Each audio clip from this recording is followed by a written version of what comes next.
Hey guys, Eric Sargent, General Manager at Ed Martin Toyota in Noblesville, Indiana. Today we're going to show off this beautiful 6th generation 4Runner with a TRD lift on it. Let's get started. Okay, so this is our first TRD lift kit for a 6th generation 4Runner. We just got this in stock a couple days ago and we just finished the installation of it today. So it's nice to see the kit and hands-on and see what we get. It's not just shocks and struts and some rear springs. It's actually a comprehensive lift kit. The front coils do come pre-mounted on the shocks. And then we also have new axles and we have additional bump stops, and we also have the additional rear springs, which are all red. This is a TRD Off-Road trim level. TRD Off-Roads typically are going to come with a Bilstein TRD tuned suspension, which is always going to be blue on the shock covers and then black on the rear springs. So they're easily identifiable. Obviously the TRD lift kit is also tuned by Bilstein. So this is going to come with red springs and also red shock covers, sleeves. So it's easily identifiable just by poking your head in there and seeing what we got. Obviously, you're going to have additional gaps in the wheel wells as well. One cool thing about this TRD lift kit is it does come with the billet aluminum silver upper control arms. In this particular case, we went ahead and replaced those with the Trailhunter bronze upper control arms. They are the exact same part number with just a different color code at the end.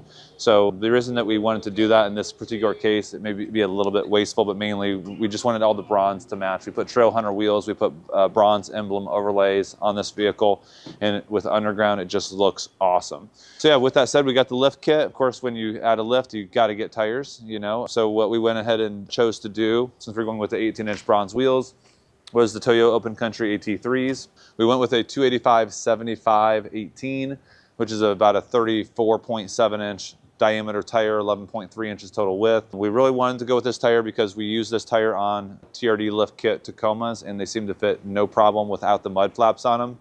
This particular truck, unfortunately, this tire is just a little too big. It definitely will work, but we are getting a little bit of rub on the inner fender right here.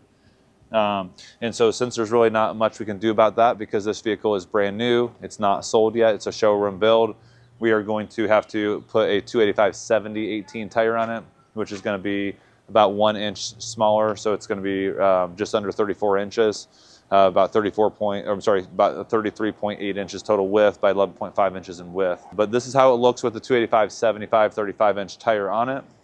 I'm going to take a minute and I'm going to turn the car on, turn the wheel to full lock so you can see exactly how much it's rubbing. I would think if this was my truck, I would be perfectly happy actually just trimming a little bit of plastic right here and putting like a bumper guard protector on it so that it's nice clean edge and kind of living with it just because the stance on this is so spectacular.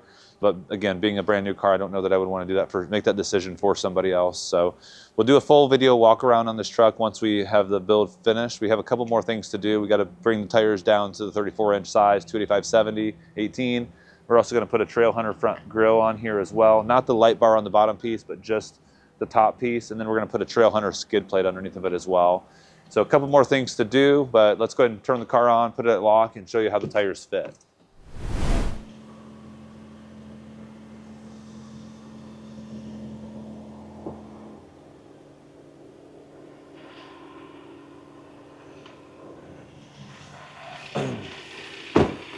So now that I got the wheel at lock, and it's actually not at full lock because when I locked it, it kind of goes back a little bit with the power steering. But you can kind of see that we are touching right here, and this is a little bit more so than we really would want especially for a new vehicle. In order to make this work, we'd have to trim it about 1 inch or so. Even if we trimmed it about 1/4 inch, like it would be needed to make this work. You got to take into consideration that the control arms are going to have travel right in them when you hit bumps. So we can't just make it fit on the ground. It has to have some additional tolerances. So we probably need to knock off about 1 inch of it right here if we want to make this work. So in this case, we're just going to go back down to the 285/70s and call it a day.